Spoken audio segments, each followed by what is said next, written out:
So we're ready to begin the third lecture. Now in the previous lecture we went through lots of formulas. We just, I hope, gave you the idea of how we calculate, how we estimate interfacial tension, what it means in terms of thermodynamics, how we calculate capillary pressure inside droplets, and so on. So what we're going to do in this lecture is actually apply the fundamentals that we studied the previous time to systems of colloidal interest. So we're still going to have formulas, but these formulas are going to be applied to much more practical and applied systems. So again, somehow I started with a beautiful picture the first time, and I kind of feel obliged to use pictures every time we start. Now you're certainly aware what is these water droplets on different types of surfaces. And you can see that these droplets can eventually form a variety of shapes. Now you know that the water droplets on your windows would be, let's say, house spheres or something like that. What you can see here on the bottom are droplets which are very much spherical. And now let me pose a question here to which you're going to find the answer a little bit later in the lecture, until someone of you jumps up and tells me the answer now. Now this is droplets on glass. Now and this is vertical glass. So why don't the droplets fall down? Why don't they slide down the glass surface and end up on the bottom? Well, surface tension, it tries to compress them, but the surface tension does not hold them vertically, right? Coefficient of friction?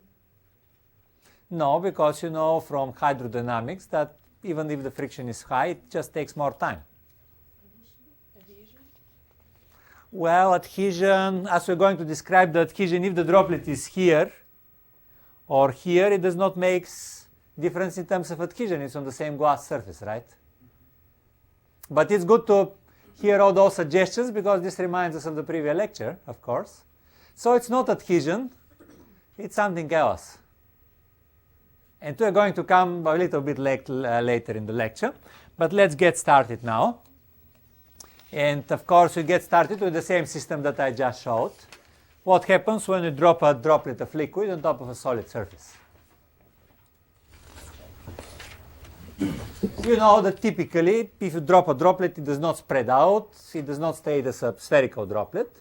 It just forms some shape, equilibrium shape, which usually for small droplets can be approximated to as a part of a sphere. Now what you're going to have here, and this is what most of today's lecture is going to be about, is the three-phase contact angle. So you have the droplet, which is one phase, you have the solid phase, and you have the vapor phase, or air. And these three phases meet exactly here. And what happens with the liquid here is it has this three-phase contact angle. So this contact angle at first may seem insignificant, but actually this is a major thermodynamic parameter. This is something that you need to know in order to understand lots of colloidal systems in a variety of applications.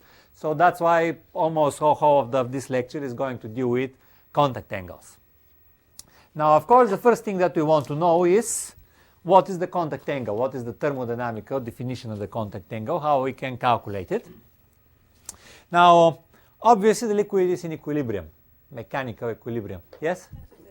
Are these two TVs going to be on? It should be. I don't know about the...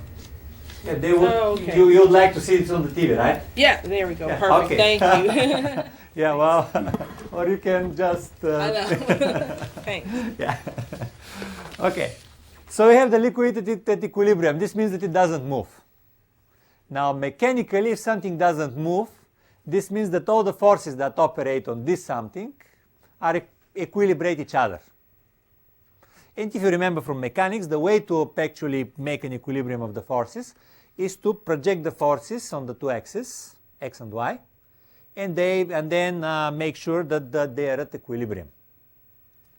Now what we care, so if we take the two axes, let's say one is along the surface, the other one is perpendicular to the surface. Now the projection in the vertical direction doesn't bother us right now, because you know that the liquid cannot move vertically. It stays on the surface. So all we care is the projection of the forces on the horizontal direction. And we already know that interfacial tension is the equivalent of a force. So we can think of something pulling in the direction of the interfacial tension. So we have three forces. The first one is this one, the equivalent of the interfacial tension on the surface boundary, on the solid surface. Then we have another force, which is this one, which also pulls in the same direction, and this is the interfacial tension between the solid and the liquid. Now both of those are on the same surface, so we don't need to make a projection. They just pull against each other. And finally we have this force,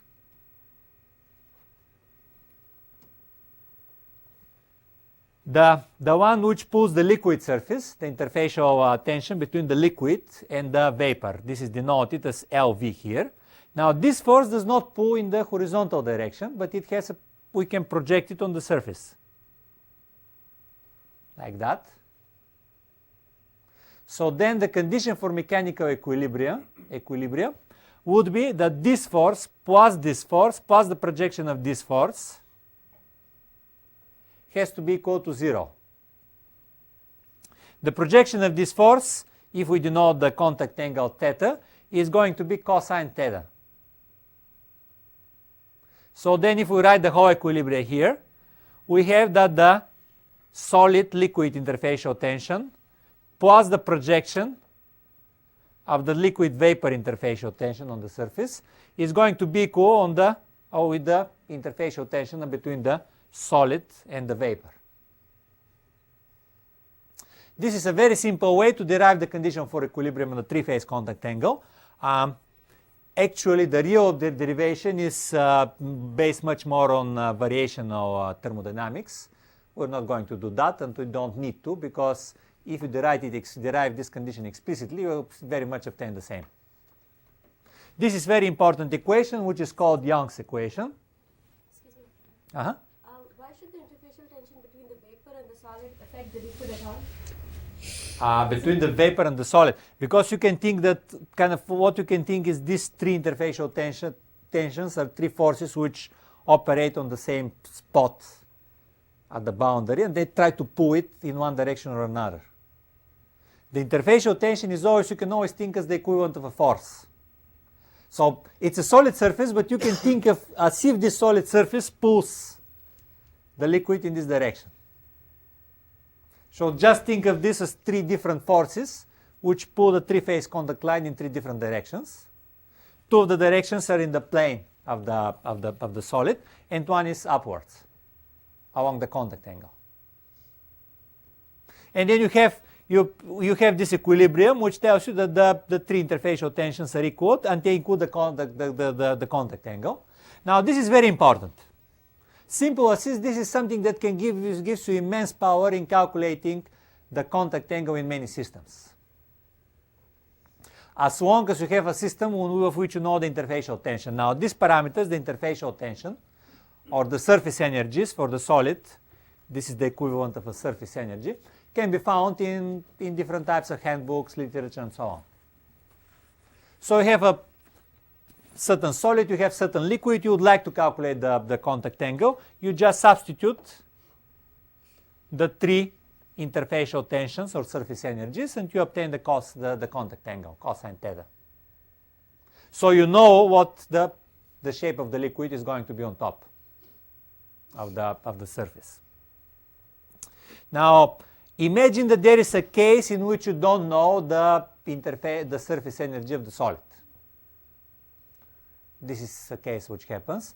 Now if you remember, and it's very easy to measure interfacial tension of liquid, right? We can stretch it. It's not so easy to measure interfacial tension of solid.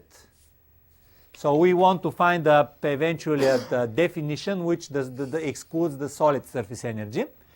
If you remember, we finished the last lecture with the derivation of the so-called Dupre equation, which relates the interfacial tension of the solid with the vapor, the liquid with the vapor, and the solid with the liquid to the work which is done in creating new surface. Now, if we take the equation of Young and the equation of Dupré, we get what is called the Young-Dupré equation. We just sum them up and cancel whatever cancels. We have this very simple equation which relates the energy for making the new surface area between the solid and the liquid, the surface tension of the liquid, and the contact angle.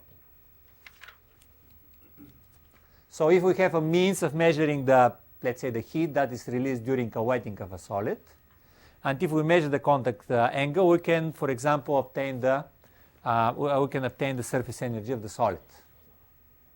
So this allows us to kind of short circuit this parameter, which may not be known. But typically these days, if you need for any practical purposes to measure contact angle, you can do that. And if you need to calculate it, you can just take Young's equation and use this in calculating the contact angle. In the first approximation, the surface of the liquid on top will be a part of a sphere, which faces the solid at a certain angle. So you know what the profile of the liquid on top of the solid is going to be. Now, why do we need the contact angle? We're going to discuss this a little bit later, but let's discuss the other case where you drop a droplet of liquid on top of another liquid. In the usual cases, you take a droplet of oil and you drop this droplet of oil on top of water. Now, what's going to happen with the oil when you drop it on the surface of the water? Typically, depending on the interfacial tension, it's going to form a lens. Now, in this case, the water surface is not going to stay flat. So the question is, what are the contact angles here? What we could do in this case is do a real projection of the forces on the xy axis. So if we do a projection in the horizontal direction, now in this case we can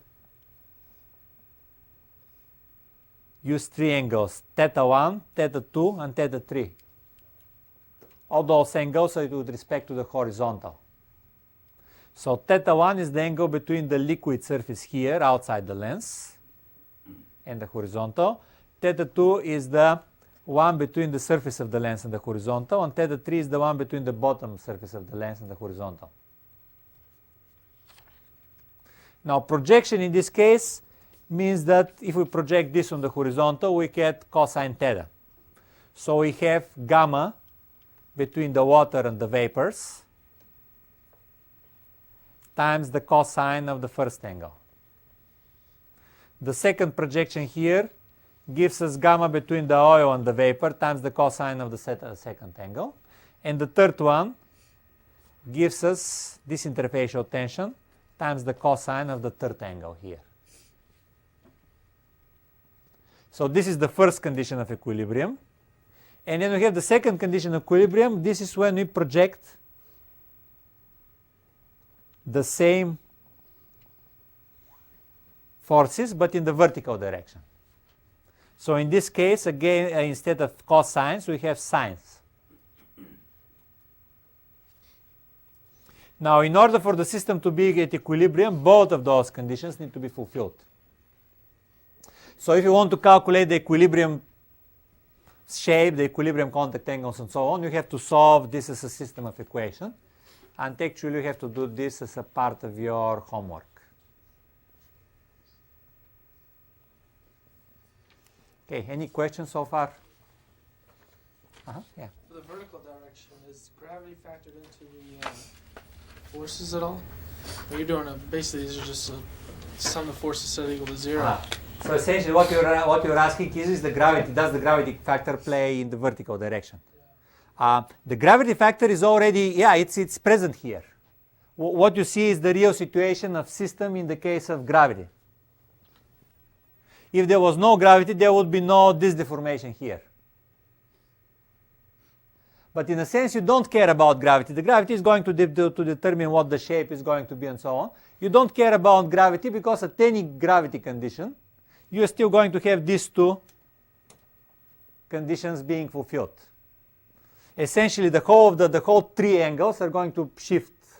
You can imagine now if liquid is denser, it's going to eventually curve this surface more. So this is called actually Newman's triangle. These three vectors. The whole three vectors are going to rotate. But gravity is important, and that's how people, if you want to calculate the surface, then you have to solve the condition to minimize the surface energy and the gravitational energy in order to obtain the surface shape. And I'm going to show what people have done later, without showing the calculations actually. I have a question real quick. Uh-huh. In the picture, it looks almost like gamma WB, gamma WO kind of lie coincident. This does not need to be solved. I was just checking. This does not need to be solved. This is a case of where this gamma is quite large. Okay. And this is not the case always, and you know one system like that. This is the system, for example, of fluorinated oil, where the droplet is quite spherical, the water droplet. Now, to answer questions like that, people have designed a very simple system. Now, you don't want to calculate all the angles in many cases. For many practical cases, you just want to know what's going to happen with a droplet of oil when you put it on top of water. So people have designed a criteria which is called spreading coefficient, which is the extremal condition. It just tells you whether the droplet is going to spread on top of the other liquid or it's going to stay in a lens. And it's obviously very simple. It is the interfacial tension acting in this direction against the two interfacial tension acting in the other direction. So it just tells you, is this tension stronger than the sum of the two tensions? If it's stronger, you can imagine what's going to happen. These two tensions cannot stop the droplet from spreading. So the droplet is going to spread and it's going to form a film on top of the liquid. If these two tensions taken together are larger than this tension, then it's going to form a lens.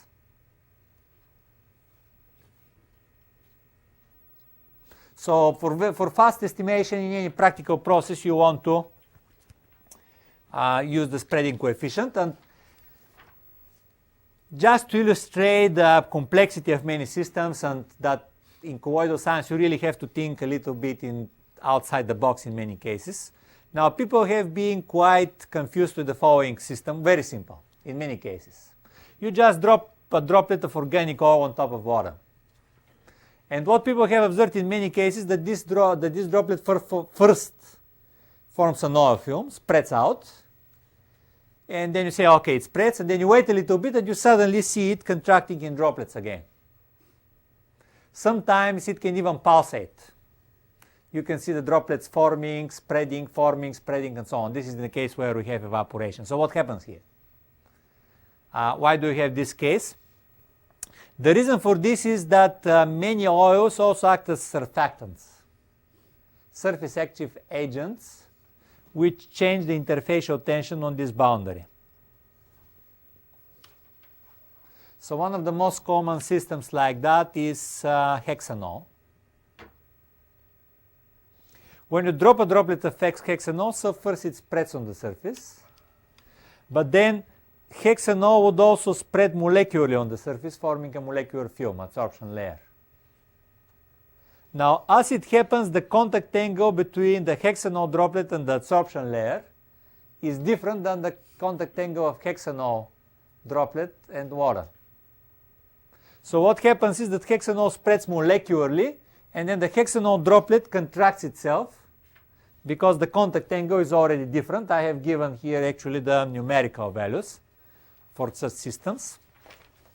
The interfacial tension between hexanol and air is 25 approximately millinewtons per meter.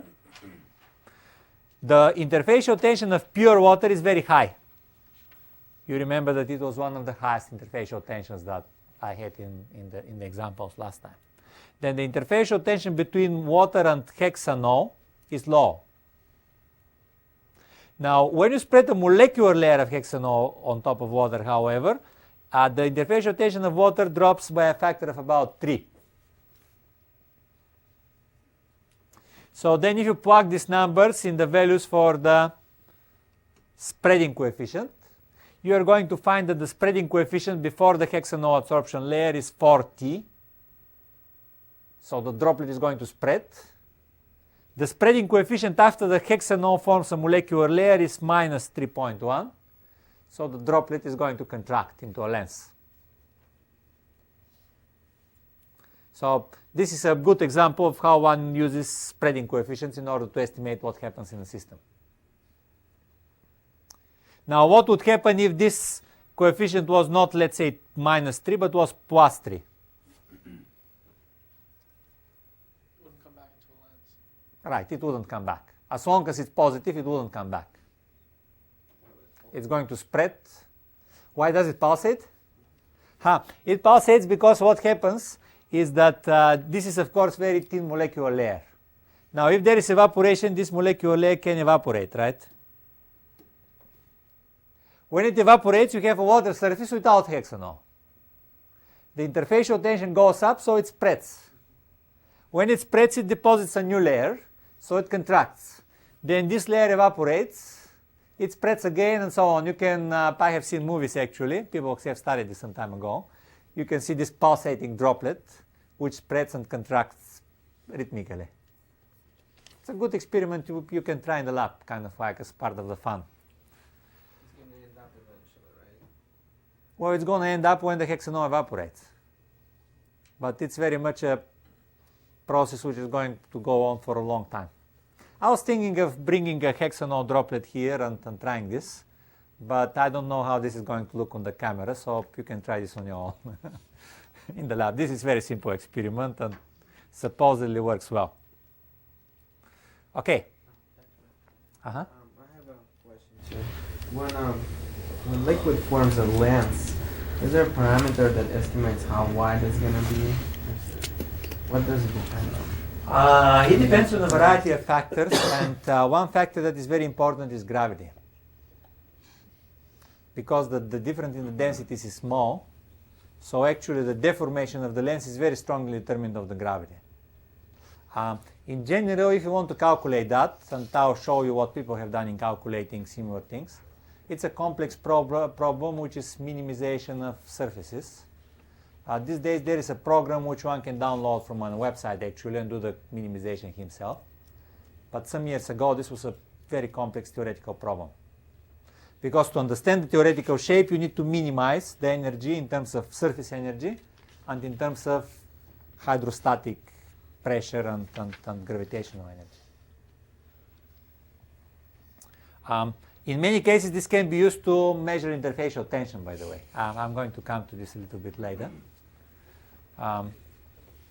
So now that's as much as we want to know about the thermodynamics of contact angles. Now what can we use this for? Now what makes the water climb up trees? You should know this from high school. In a sense that the water is in the ground, right? And the tree is usually meters or tens of meters high. Why would the water go up all the way and eventually feed the leaves? Right. So essentially, if you have a wettable, thin wettable capillary, the water is going to climb up the capillary if it wets the walls. If it doesn't wet the wall, actually it's not going to climb up, it's going to stay below the surface of the liquid. So what I have done here is a fast compilation of the formulas which describe capillary rise. And this is not only to know what happens in trees, but this is one of the simplest web methods for measuring either contact angle or interfacial tension. So how do we calculate that? Now the first simplest case is if we have a complete wetting. So essentially if this surface meets the capillary at an angle of 0. What is going to happen in this case is that the radius of the capillary is going to be equal to the radius of the curvature of the meniscus. So the meniscus is going to be exactly half a sphere inside the capillary. Then you want to have hydrodynamic equilibrium. The hydrodynamic equilibrium is eventually you have to equilibrate the capillary pressure and the hydrostatic pressure. The hydrostatic pressure is the one which pulls the liquid down, right? It's the weight of the liquid. The capillary pressure pulls the liquid up. Why does it pull the liquid up? Because we have this curved interface. Now, if you remember, the pressure, the capillary pressure in the curved interface is always directed in the direction of the curvature, right? So you can think of this curved interface as being a source of pressure which pulls the liquid up. So the pressure of the curved interface pulls the liquid up. The hydrostatic weight of the liquid pulls it down. When we say the capillary pressure, which we know is 2 times gamma over the radius, in this case the radius of the capillary, is equal to the hydrostatic pressure, which is delta rho GH. And then when we rearrange, we have this formula which gives you the relation between the interfacial tension and the height and the radius of the capillary. You also need the density of the liquid.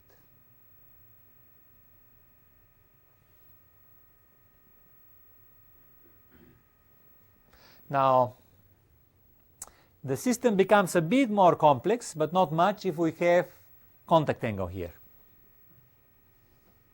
So right now the liquid does not form a complete hemisphere, it just wets the liquid at a certain angle theta.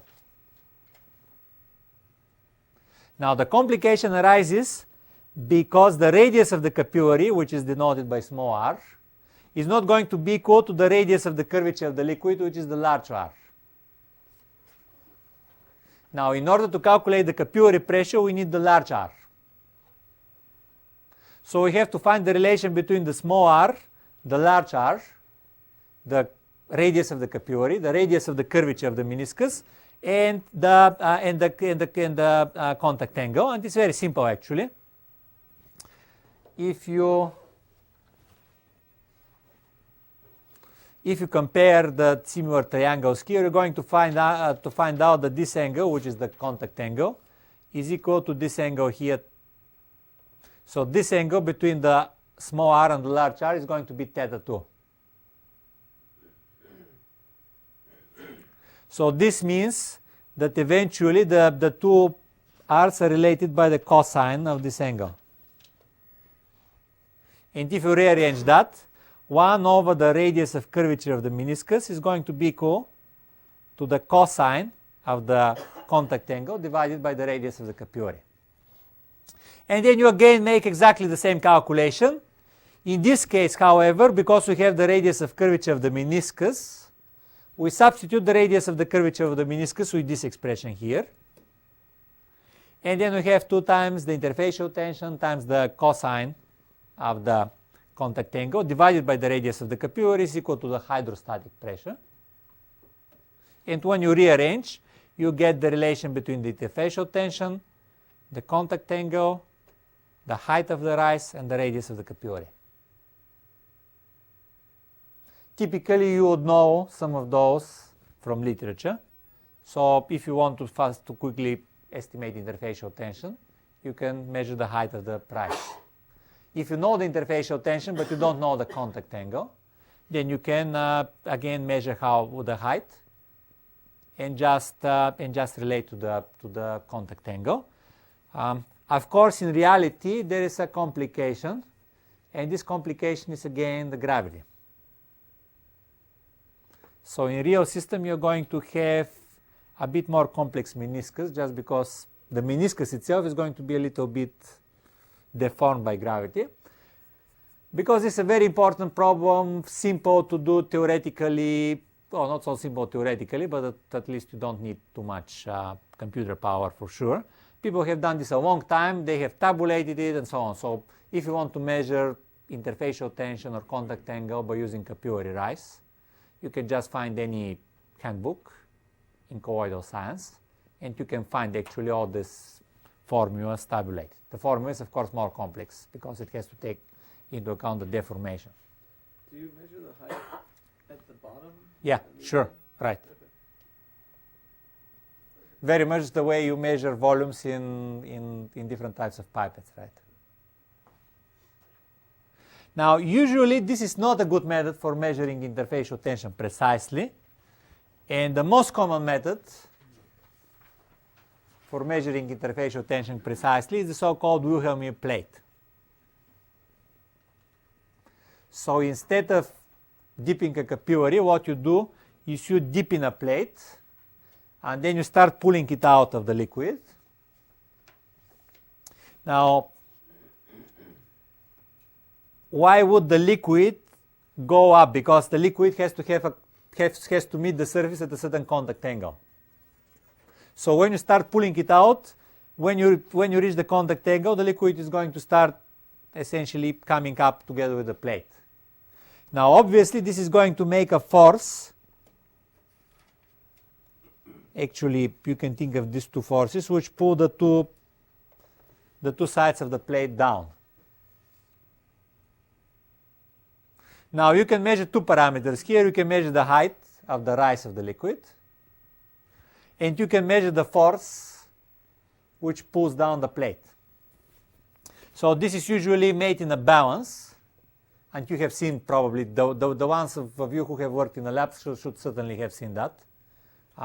Any colloids lab would have a tensiometer, which is a plate connected to a balance which you can pull out of liquid. So you can measure the force, you can measure the height.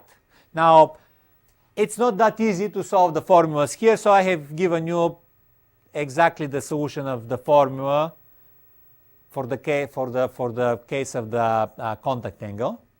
Now, the sine of the contact angle is equal to this expression 1 minus the difference in the density, the gravitational constants, the height of the rise squared, and 2 times gamma.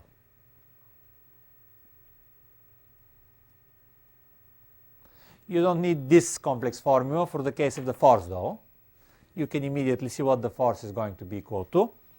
The force which pulls the plate down is going to be equal, essentially, again, you have to take the vertical projection of the force. Now, this force, because it operates along the angle theta, does not pull directly down. The one which is directly down is gamma times the cosine of theta times the perimeter of the plate. So if you want to measure, let's say, smaller interfacial tension, what would be the way to make a more precise experiment? Let's say you have a liquid of very low interfacial tension. What are you going to do experimentally? Right.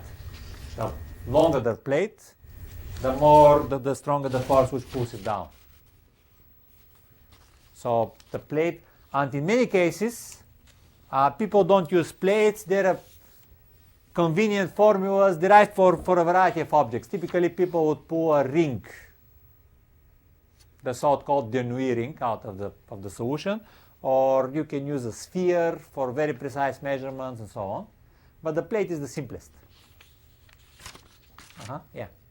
What are we talking about? The entire perimeter of the plate? Yeah. Not just the submerged. So I mean, the entire perimeter of the plate, which is the perimeter here, the one that's wetted. Okay, so everything under there. Okay. No, the perimeter. The perimeter means only what's around. The perimeter would be 2 times the length of the plate plus 2 times the thickness of the plate. If you look from top, so this is the plate from top. The interfacial tension acts all around the plate. So you can think of like you have this rubber film all around which pulls it down. The length on which it acts is all the perimeter of the plate. It's not surface. It acts only on here, like on the 3-phase contact line. So that's why it acts on the perimeter. Yes, Chris? How important are the corrections in this one too, compared to the last one had corrections too? Usually you can find the corrections in the literature. And now before you do that, let me kind of now, let's see how fast you can find something wrong here on that image. Now, one correction that you would do if you have this system, what would be the correction that you think is necessary? So if somebody measures interfacial tension like that and you see him or her, something is wrong. No. Right. The mass. I mean, the mass of the plate. What is meant by the mass of the plate is actually buoyancy. How much of the plate is submerged inside the liquid? Because you have some additional force just because this part of the plate here is submerged inside the liquid. And the answer for precise measurements is actually that at the moment of the measurement, the bottom of the plate has to be exactly aligned to the surface of the liquid. When the bottom of the plate is exactly aligned to the surface of the liquid, you don't have any buoyancy contribution because of the density of the plate. But if you let it go down, then this means that this volume of the plate is different in gravity, in gravitational attraction than the liquid. So it means that you have additional elements. So eventually the way people do this experiment is you dip the plate and then you start pulling it out. And at the moment when the surface of the plate is aligned to the surface of the liquid, you measure the force. But it's very common that inexperienced operators of the Wilhelm balance would dip the plate and measure the force, and then it will be wrong, just because of this correction. And of course, as Chris mentioned here, there are corrections which relate the additional components because of the gravitational deformation of the meniscus and so on. This derivation assumes that the meniscus is spherical. Yes? May I ask a question? Did you use this equipment before? You mean the plate? Yeah, the just this equipment. If Oh, I yeah, want sure. to measure Lots of time. the short fiber, it's just 3 millimeter, the length. How do you prepare the samples? Well, typically what you would like to do is you would like to use a single fiber, right? Yes. If it's too short, then you have a problem, obviously. If I use a wood fiber, I want to measure the wood fiber contact angle. Uh-huh. The wood fiber is always just 3 You want to measure the contact angle of the fiber. Yeah. The best thing to the best way to measure the contact angle of the fiber would not actually be to pull it out of solution. The best thing would be, it's a good introduction to my next slide. The best thing would be to put a droplet around the fiber and measure the contact angle of the droplet around the fiber. That's how people usually measure contact angles on fibers. But I think most people want to measure single fiber use that equipment, the previous slide. Well, maybe. I mean, like. Because if you use this one, how do you measure the contact angle? Well, this is the most common way, and actually we have such equipment here in the department. This is in Jan Genzer's laboratory, for example. The most common way for measuring contact angles is actually you take a surface, you drop a droplet, and then you observe it through a microscope. This is actually a hanging droplet, but let's. So you eventually what the equipment will do it, you can see the profile of the droplet. You can extrapolate the profile, kind of make here essentially the first derivative of the. So you essentially take the surface which is tangential to the profile, and then you have the contact angle here. Because for single fiber, for wood fiber, the surface is not uniform. What people do, what I have seen, I mean, they're obviously different. What I have seen for fibers is people take a fiber, put a droplet, and then the droplet forms a shape like that all around the fiber. You put this on the microscope, and then you extrapolate the surface here to find the contact angle. Eventually, you can do some averaging over you're going to measure 4 contact angles at the same time. Now, this is the method that I have seen. Obviously, you can use the other method too. It depends on the convenience and the precision, the equipment that you have, and so on. But typically, people would use optical microscopy and sessile or hanging droplets or bubbles to measure contact angles. And actually, this allows you to use that's what I have shown here. This allows you to also measure the interfacial tension. Now, you can see a droplet here under the microscope. And you can see now the contact angle here is not important because it hangs out from a tube, right? But then you can see that this droplet is not spherical by any means. What you can do, however, is you can let's say digitize the profile of the droplet, and the equipment, of course, does this automatically for you. Digitize the profile and then fit this profile with the solution of the differential equation for the surface of the droplet. And you have, of course, one parameter which is very important. This is the interfacial tension. Kind of the higher the interfacial tension, the more spherical the droplet is going to be. Because you have gravity which wants to pull it down, right? You have the interfacial tension which wants to keep it spherical. So if you have very high interfacial tension, this droplet would be something like that. If you have very low interfacial tension, this droplet would what? Would drop. And actually people also use, this is the reason people use also like very simple method for determining interfacial tension, is measuring the weight of droplets. Let's say you drop 10 or 100 droplets and you measure the weight of the droplets. The weight of the droplets is going to be determined by the density, delta rho, and is going to be determined by the interfacial tension. And people have done such experiments, they have done the calculations, so you can just check this against the literature and find out the value of your interfacial tension. Now that's not a very precise method, but it's simple. You don't need a balance, you just need you don't need almost anything, just a regular balance to measure the weight of the droplets.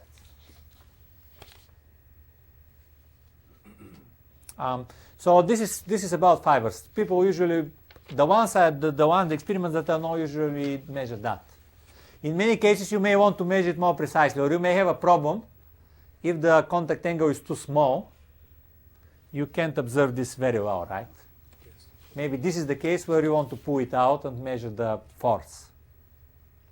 Yeah, I saw a lot of articles use the previous method to measure the polymer fiber. Some people use measure the wood fiber, but the wood fiber, because the length is too short, some people then didn't give the detailed information how to prepare sample. The problem is how to prepare sample for you. Yeah, this is a very common problem in the sense of measuring. Now, if you measure a flat surface, you're fine. I mean, you can say great. Now, what happens if you have a surface which is not exactly flat or which is porous? Or what happens if you want to measure contact angle of powder? And just to illustrate that now, here is the answer to the question why the droplets stay on top of vertical surfaces without falling down. In many real systems, what you have, this is called hysteresis of the contact angle.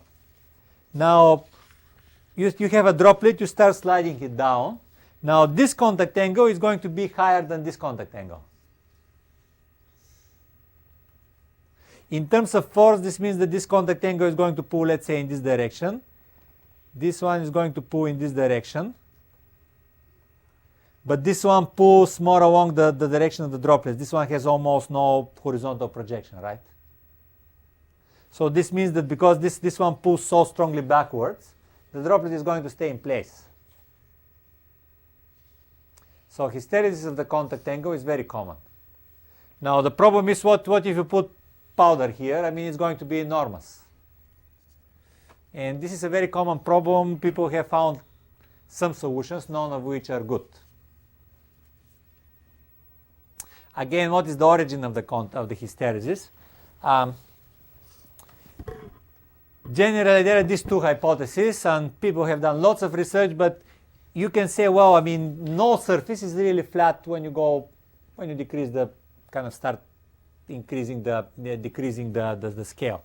At some point, you're going to have a non-flat surface.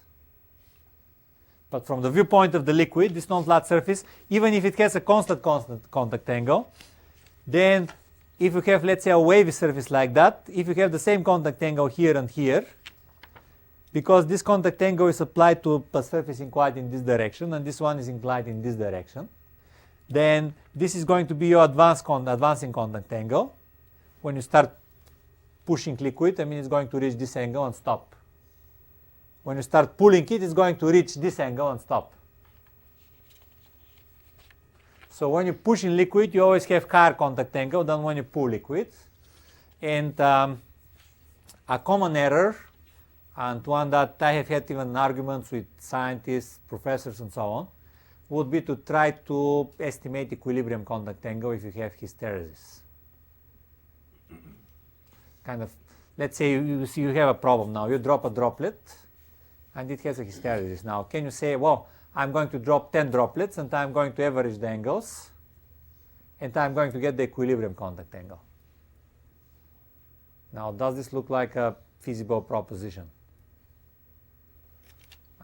No, because you're going to get random angles between the advancing and the receding contact angle, but you don't know whether the averaging is really going to give you the equilibrium contact angle. So if you have hysteresis, the only thing that you can measure is the advancing and receding contact angle and make estimates based on that. And I'd like to answer questions, but here is one problem here. I don't know whether we have time to even solve it right now, but you can start thinking about this. Maybe I'm going to give this as a homework, actually. Kind of, you don't have to write it, but let's discuss this next time. Now you have a cylinder, and you start dropping droplets of water, whatever liquid, on top of the cylinder. It has a contact angle, so eventually it's going to form the shape that we already know, right? This one. You put in a little bit more liquid, it keeps on growing, it's going to grow, grow, grow, grow, and then it reaches the edge here. Now, what is the thermodynamic conditions for the water starting to overflow along the side of the cylinder? Any kind of, I'm going to take just a couple of very fast ideas if somebody has any, or otherwise we'll discuss this next time. When is the water going to start overflowing? Daniel? Does S apply to this case as well? Sorry? I mean, can you think of it in terms of S like we did on the lenses? And You can, but you don't need to, believe me.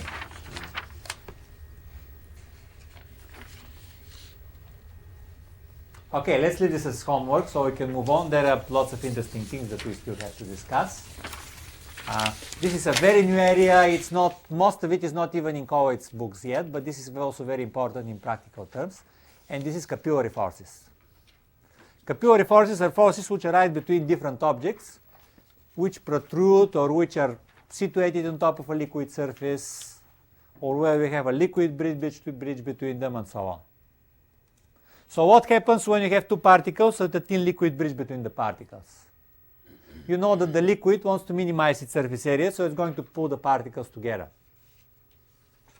These types of forces are called bridging forces, capillary bridging forces. Now what happens when you have two objects which float on the surface of a liquid? They may be lighter or they may be heavier objects and so on. Are they going to attract each other, repel each other, or nothing?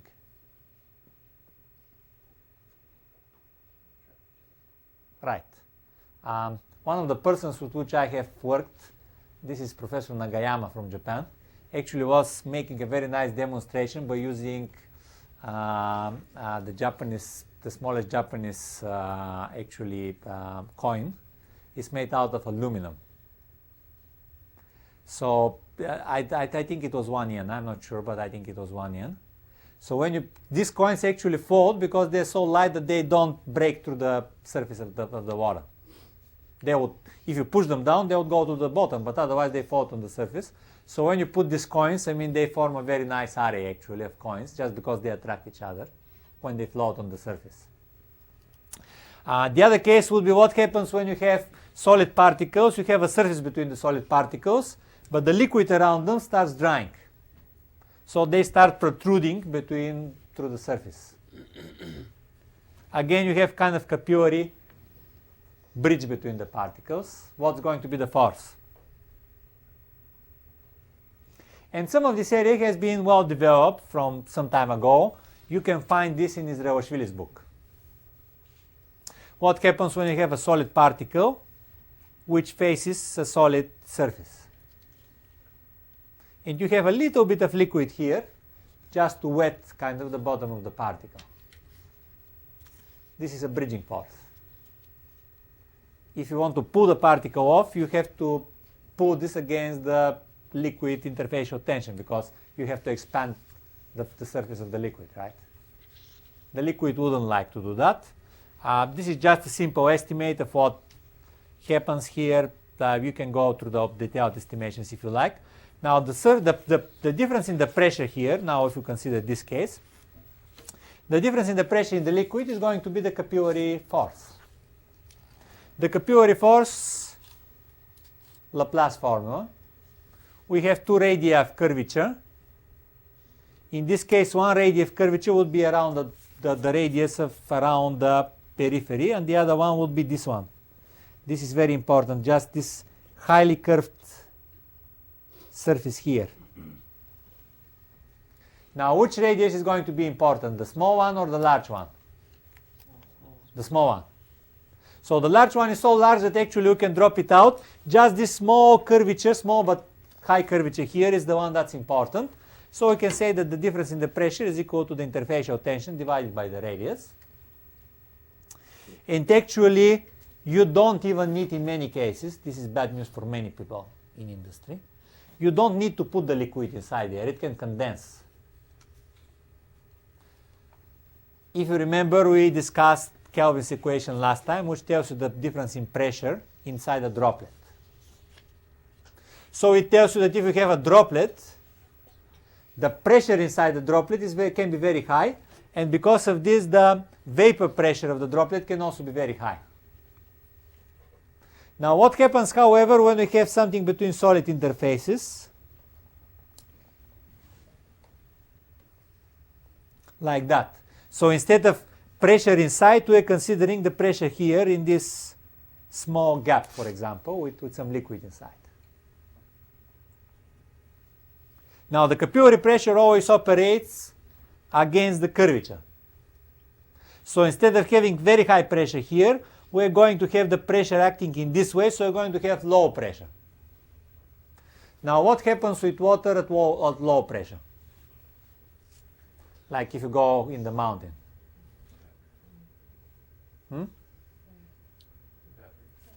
Sorry? Right. No. Well, it evaporates, right. The point is that the boiling temperature decreases, right? If you go in the mountain, it boils at lower temperature. Which means that eventually you can reach the condition in which this water is going to be in equilibrium liquid water with vapor at room temperature. And the bad news is that this means that the water is going to spontaneously condense inside the gap. This is the reason why if you have a very thin gap between different objects, different liquid vapors can condense in there. And this is an enormous problem for microfabrication industry these days. Because if you microfabricate something that has very thin slits, openings and so on, water is going to condense inside. We're going to come this when we discuss the different micro machinery. But if you make a micro machine, then water is going to start condensing in the, let's say, between the gears of this machine. A very big problem. It's a big problem in solids handling. If you have powder and the water condenses on the powder, then this water is going to stick the powder by this force. Just to estimate it, this is a little bit blown up picture. The force is equal to the area here times the pressure. So we need to eventually overcome the pressure which acts on this area where the liquid is situated. We know what the pressure is. An estimate, you can do the calculations, this is geometry, of the area here would be this one, 2 times pi, the radius of the particle, and the distance here in which the water has condensed. When you substitute all that, you have this force for the adhesive force, in this case adhesive in terms of pulling it out, not in terms of energy, between the particle and the solid surface. So in order to overcome the force of the particles, you have to overcome 4 times pi, the radius of the particle, gamma, which is the interfacial tension, and cosine theta. Now just a little bit of analysis here. Now, why would larger radius of the particle mean higher forces of adhesion, higher forces of eventually bridging. Can you imagine this? Perimeter is longer. Right, right. So when the sphere is larger here, this means that this gap is going to be thinner. So this radius of curvature here is going to be smaller. The liquid is going to have higher capillary pressure. It is going to pull the particle down stronger. Why would the cosine be important? Because if the liquid does not wet the particles, we wouldn't have a problem. If the liquid wouldn't wet the surface here, it wouldn't condense it wouldn't condense in there, and it wouldn't be a problem. The problem is when it wets, that's when it wants to condense there. Thermodynamically, the liquid would love to be in this small slit. And then to take it out, eventually to take the particle out, means doing work.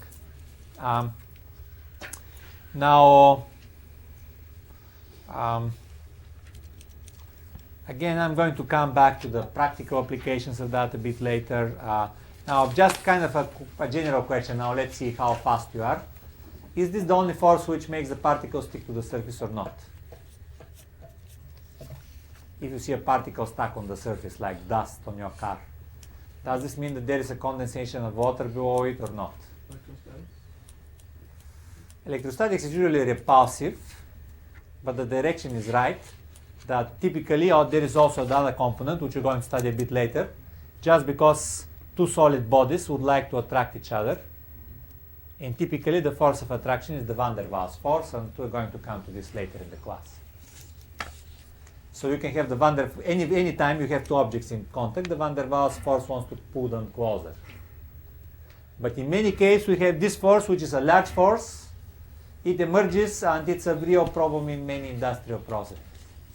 You don't want to have it around too much.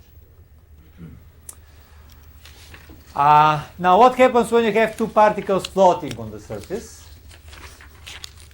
or two particles protruding from a surface? You can think about why does this happen and so on. The point is that when they get together, they're going to minimize the surface area they occupy, and they're going to minimize the gravitational force which they have to overcome too, because they eventually kind of get together and wait together instead of waiting separately. So the answer is that any time we have particles of similar wettability, either on the surface of the liquid or protruding through the surface of the liquid, these particles are going to attract each other. If one particle is wettable, the other one is non-wettable, or one is lighter than water, the other one is heavier, they're going to repel each other. They can't minimize the surface area by getting together, right? Because one pulls up and the other one pulls down. If both of them pulled up, they would like to get together, so they minimize the area which they have pulled up. If both pull down, that's the same what happens. And this force may emerge on particles floating on the surface. This force may emerge on particles protruding from surface, let's say particles on a solid surface in a liquid film, or it may exist in particles inside just free film, foam, for example. Now, which force do you think is, let's say, larger? And which force can be important for small particles, nanometer-sized particles? Now, Brian there is a lover of capillary forces, so he should answer that. Are you talking just about flotation forces or immersion forces? If you compare flotation and immersion forces, you have particles which go down in size, like you start shrinking them and you measure the force. Now, in which case the force is going to be large. Are the flotation forces going to be important for smaller particles or the immersion forces? Good. I mean, right. That's not immediately understandable, but this is the case. This is actually a picture from my graduate research, although this was not included in my graduate thesis.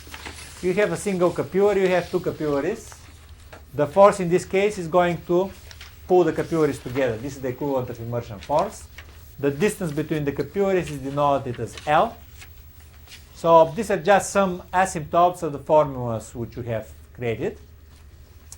The flotation force is equal to the sixth of the radius of the capillaries divided by the interfacial tension. The immersion force is equal to the second power of the radius of the capillaries. So the immersion force is going to decay with the radius of the capillaries slower. Now the force is equal to radius. Now this is proportional, and you have a complex constant here which has some parameters which include delta rho, G, and interfacial tension.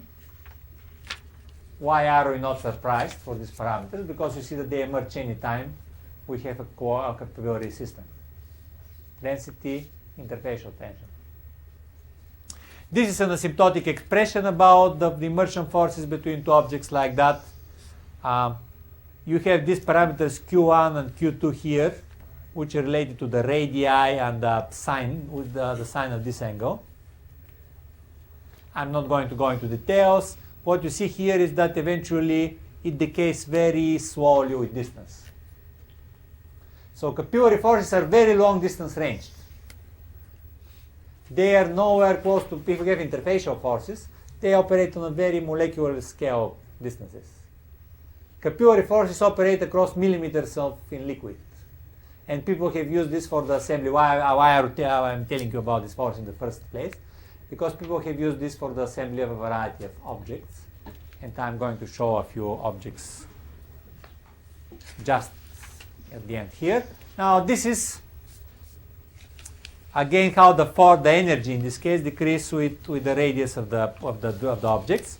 This is for two objects floating on the surface, and this is from two objects protruding from the surface.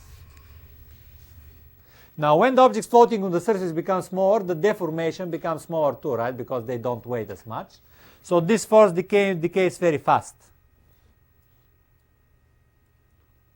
But then if you have a surface between below the objects, they always protrude through the surface. There is always the capillary force.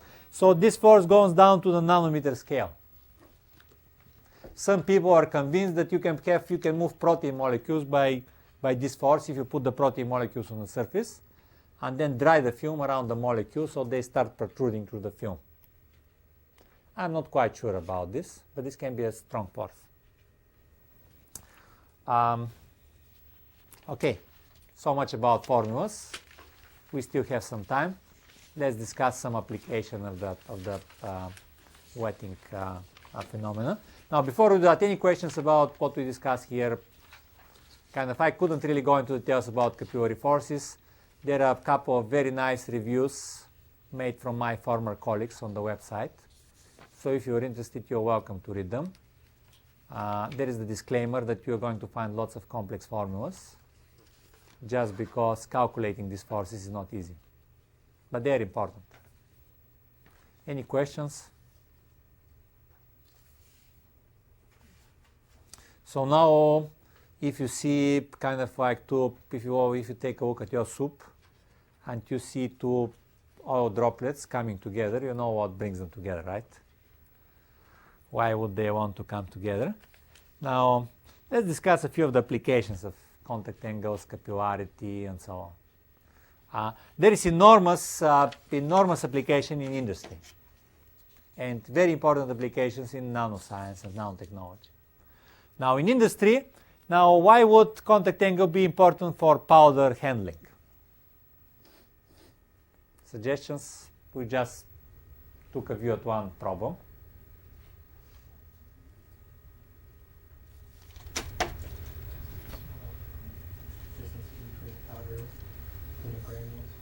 Right, but this is no. But why capillary force exactly?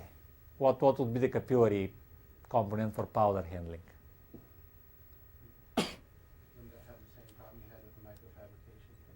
Right, right. You know what happens if water condenses inside powdered, for example, sodium chloride, which is very well wettable. I mean, it becomes a solid block.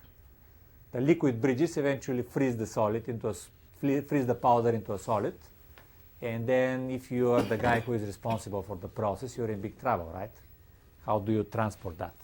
Flotation is something that's not this important these days, but all separations of ores are made because of the different wettabilities.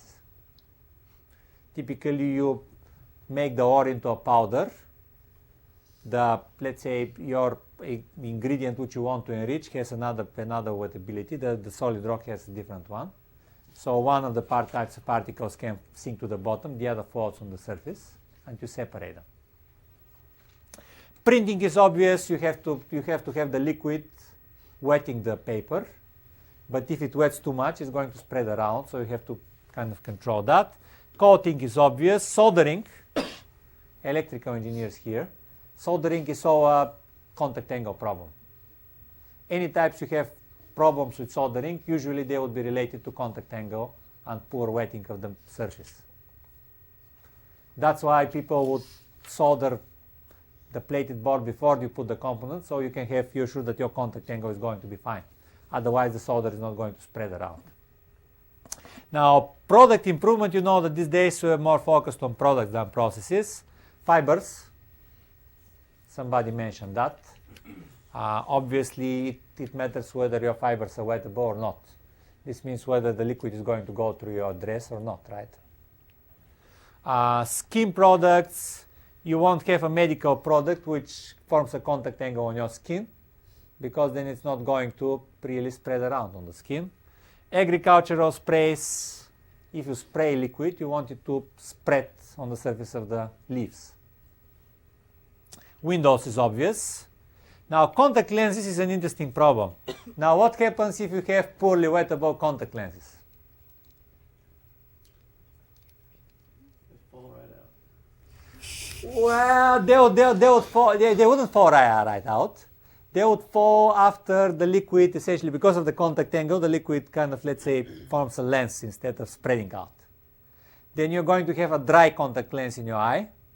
And I mean, even if it doesn't fall out, you would like to take it out. Right? So all those droplets and so on eventually are designed in order to spread liquids on contact lenses and so on. Now, there are some specific systems of current interest, and you're going to tell me more about that. This is current interest in terms of high technology. So I'm going to present them just very briefly now by one slide each, and then some of you are going to pick topics and tell us in more details about these cases. Super repellency, super wettability, or if you want to be super on one side, you also have to have super spreading. Then microfluidic, self-assembly, droplet transport. Just let's consider a few cases here. Designing surfaces with very special structure, which repel water very strongly. A typical surface will be like that. Now, if you make the surface fractal, like described in this paper, which is available on the website, the wettability of the surface is going to be very low. You can imagine why, because the droplets cannot penetrate here, so it's going to stay more or less on the surface here, and it's going to have very, very high contact angle. So it just wouldn't wet the surface. And some people these days are taking this even further, and this is again nanoscale engineering. Now you can have normal surface, you can design super hydrophobic surface, but then imagine that you have the power to create any structure on your surface. So imagine that you make your surface look like that. Then water would by no means would want to go in here if it does not wet the surface well. So we are going to have an even super hydrophobic surface by eventually engineering the surface of the material. Now, this is a view which I don't share too much, because super hydrophobic surface is in a way a design surface already. But one day, maybe, the engineers will think, okay, my surface is going to have this type of ditches of nanometer size, and is going to have this type of wettability and so on. There are some of us who are doing actually research in this area. Jan Genzer and Chris Gorman here are doing research on moving droplets on surface tension gradients. Now imagine that you design a surface which is more wettable here than here. So the contact angle here is lower, and the contact angle here is higher, like this. You know that the force at which this contact angle pulls is equal to the projection. So obviously this projection here is stronger than this one. This is the reason why advancing and receding contact angles to droplets. So in a way, this is designing a surface which has the inverse advancing and receding contact angles. The advancing contact angle is small, the receding contact angle is large. And in order to do that, you have to make the surface more and more wettable, hydrophilic here. But if you make that, you have very interesting properties. You drop a droplet on this surface, which is inclined, and then these droplets kind of by itself starts moving upwards. This is the reference to the original paper. Again, Whitesides is a name which is going to occur quite a few times in this class. A famous scientist from Harvard. Some people say that the contribution of Chaudhuri from Lehigh is also very important here. The point is that you can make a surface, drop droplets, and these droplets run upwards. Or you can design where you want the droplets to go. You can make microfluidic devices by using this surface. You can use surfaces where the droplets quickly run away for different types of heat exchangers. So in this case, a droplet which would condense here would immediately run out. So you're always going to have, again, this is a paper which is available on the website. You're going to have a surface where the droplets always run out. So you're going to have the surface always clean. So you're not going to allow a water film to form on the surface. In a way, you're going always to have, without pumping, you're going to have an automatic pump which removes the droplet from the condenser. Very interesting area, lots of things that can be done there. And then capillary forces. I was telling you that if you take Japanese yen and put them on a surface, they assemble into arrays. But now Whitesides, again, this is more imagination than science really. He has designed, imagine that you take objects which are hydrophobic here and hydrophilic on that side. And you can make those, this is small plastic, eventually element sheets. And then you put them on the surface and then they're going to attract each other because like attracts like, depending on the contact angle. So these small hexagons are going to come together and stick together. So if you design them right, like this is what happens if you put one hydrophobic area. If you put 3 hydrophobic areas around and put them on the surface, the capillary forces makes them organized into this type of array. Or you can make this type of array or even more complex structures just by self-assembly, by automatic kind of attraction. You don't do anything. You don't assemble this yourself. What you do is you just put these objects on the surface, they attract each other specifically, and then they self-assemble into that. And what Whitesides has actually done, this is an interesting application in 3 dimensions. These are small electronic elements encapsulated inside resin, and then there are these specific surfaces which are designed to match each other by capillary forces. So you put this into a vessel with liquid and you start tumbling it, and the capillary forces make them self-assemble into a 3-dimensional electrical circuit, just because the matching patterns attract each other. So again, you can see that you can think of contact angles as something which just relates to, let's say, droplets on surfaces. But these days, especially with the movement of technology, what you have here is you can use this for assembly of microscopic electrical circuits, different types of microstructures and so on. Just one final slide. This is a summary of what we have been discussing here. Starting with contact angles on solids, on liquids, spreading coefficients, measuring contact angles and interfacial tension, capillary forces, and a variety of applications. We have 1 more minute, a few questions. You can keep up asking questions afterwards. So, any questions, comments? We're not going to have a lecture on Tuesday because this is a holiday. So our next lecture is going to be next Thursday. And we're going to start discussing surfactants. So far we have been dealing with pure liquids and pure surfaces. We're going to discuss what happens when we add molecules. Okay? We're done.